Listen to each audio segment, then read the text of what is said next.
जो इंसान कभी दूसरों की भलाई नहीं करता, आज नहीं तो कल उसकी जिंदगी में वो बुराई लौट के जरूर आती है। और जो इंसान दूसरों की भलाई करता है, उसकी जिंदगी में भी आज नहीं तो कल उसकी भलाई उसे जरूर सुख देती है। तो किसी बुरे इंसान की थोड़े दिन की खुशी देखकर आप हिम्मत मत हारना, और किसी भले इंसान के दुखों के दिनों को देखकर आप निराश मत होना, क्योंकि दिन सबके बदलते हैं और जैसा जैसा जिसने बोया है उसको वैसा ही फल मिलता है।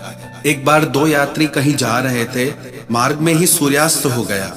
रात्रि विश्राम के लिए वे पास के गांव में पहुंचे। वहां के पटेल के द्वार पर जाकर उन्होंने आश्रय मांगा। उन्हें आश्रय मिल गया। वे दोनों व्यापारी थे, अपना माल बेचकर लौट रहे थे। उनके पास रुपयों की थैली थी और इसी वजह से उन्होंने सोचा कि रात को जंगल में यात्रा करना ठीक नहीं है। लेकिन उस पटेल ने भी उस पैसे की थैली को देख लिया था और उसे देखकर उसके मन में भी लालच आ गया। उसने यात्रियों का स्वागत सत्कार किया और उन्हें शयन करने के लिए पलंग देकर वह अपने मकान के भीतर सोने चला गया। पटेल ने मकान के भीतर दो गुंडों को बुलाकर उनसे चुपचाप बात की और उनसे कहा कि मेरे बेटों के कमरे में दो यात्री सो रहे हैं, उन्हें रात ही रात में मार डालो और बदले में पुरस्कार के रूप में मैं तुम्हें बहुत सारा धन दूंगा। धन की लालच में उन गुंडों ने भी वो बात मान ली।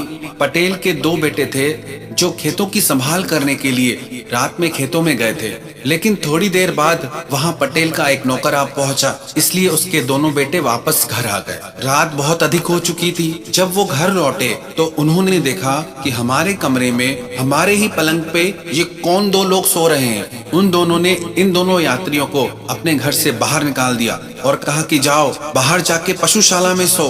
वो दोनों यात्री बेचारे चुपचाप पशुशाला में जाकर सो गए और पटेल के दोनों बेटे अपने कमरे में सो गए। रात्रि में वो गुंडे आए। उन्होंने पलंग पर सोए दो व्यक्तियों को देखा और तलवार के एक ही वार से दोनों की गर्दन काट दी और वहां से चलते बने। पशुशाला में सोए दोनों यात्रियों ने सवेरे प्रस्थान करने की तैयारी की तो उन्हें पटेल के बरामदे में रक्त दिखाई पड़ा। उनके पुकारने पर पटेल अपने घर से निकला, लेकिन जैसे ही उसने देखा कि ये दोनों यात्री तो सुरक्षित हैं और मेरे दोनों बेटों की हत्या हो चुकी है, अब जो हो गया उसे कैसे बदला जा सकता था। उसी के मन का पाप उसी पे आके पड़ा। तो जो इंसान दूसरों के साथ जैसा कर्म करता है उसे वैसा ही फल मिलता है।